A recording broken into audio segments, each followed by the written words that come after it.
रामनवमी के शुभ अवसर पर नोएडा सेक्टर 62 में श्री राम मित्र मंडल द्वारा रामलीला का सफल आयोजन किया गया, जहां विधायक पंकज सिंह ने भगवान गणेश की पूजा की।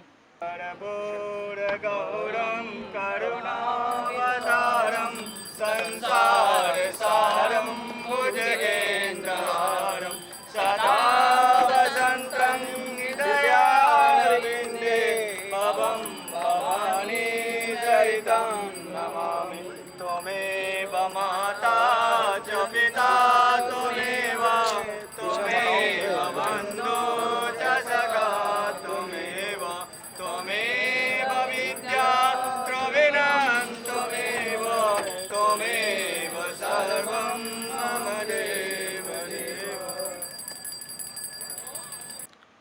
और दीप प्रज्वलित कर शुभारंभ किया। माननीय विधायक जी दीप प्रज्वलन कर श्री रामलीला महोत्सव का शुभारंभ कर रहे हैं।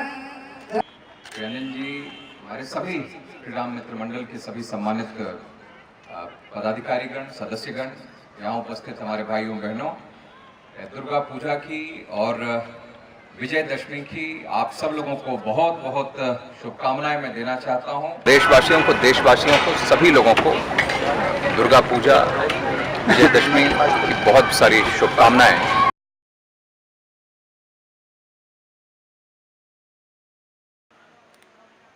इस अवसर पर गणमान्य व्यक्तियों के साथ पत्रकार